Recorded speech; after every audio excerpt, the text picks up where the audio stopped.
Hani keyingisi bu juda qiziq holat deb o'zim uchun hisoblaganman. Ya'ni Sovet ittifoqining o'sha davridagi Lenin, undan keyin Stalin boshchiligidagi boshqaruvida birinchi bo'lib natsionalist, ya'ni KMT partiyasini qo'llab-quvvatlovni, ularni birinchi bo'lib qo'llab-quvvatlab kirib kelgan aynan Xitoy siyosatiga mana shuni birinchi bo'lib ko'rib chiqamiz. Bu juda qiziq holat.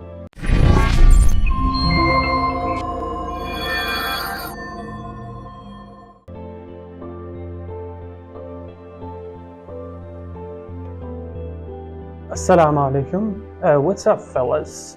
Mana endi keyingi voqeamizni bosqichma-bosqich ko'rib chiqishga harakat qilyapmiz. Mana keyingisi bu juda qiziq holat deb o'zim uchun hisoblaganman. Ya'ni Sovet ittifoqining o'sha davridagi Lenin, undan keyin Stalin boshchiligidagi boshqaruvida birinchi bo'lib natsionalist, ya'ni KMT partiyasini qo'llab-quvvatlovni, ularni birinchi bo'lib qo'llab-quvvatlab kirib kelgan aynan Xitoy siyosatiga mana shuni birinchi bo'lib ko'rib chiqamiz. Bu juda qiziq holat.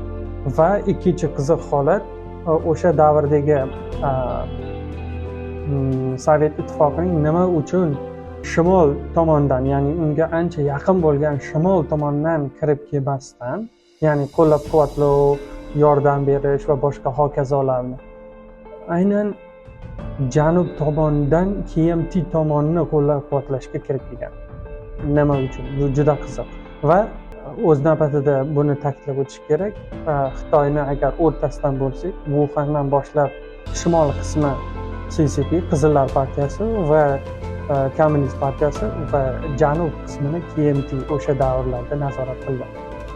Ko'pchiligini. Aynan o'sha Qing dinastiyasining qulashidan keyin, imperiyaning qulashidan so'ng.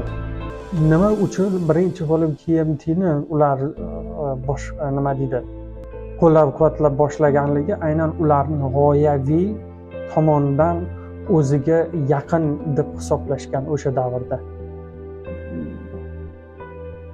Va nima uchun shimoldan emas janubdan kirib kelganligi, buning asosiy sababi esa yaponlarning asosiy nazorati shimolda bo'lgan.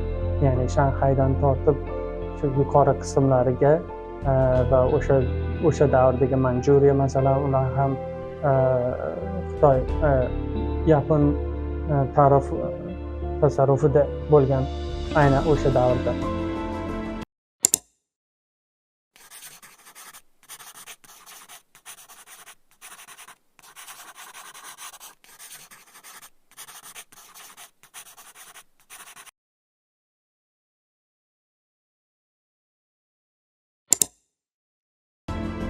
Hop, mana shu qiziq nuqtasi edi va keyingi videolarda yana keyingi bosqichlarda ko'rib chiqamiz.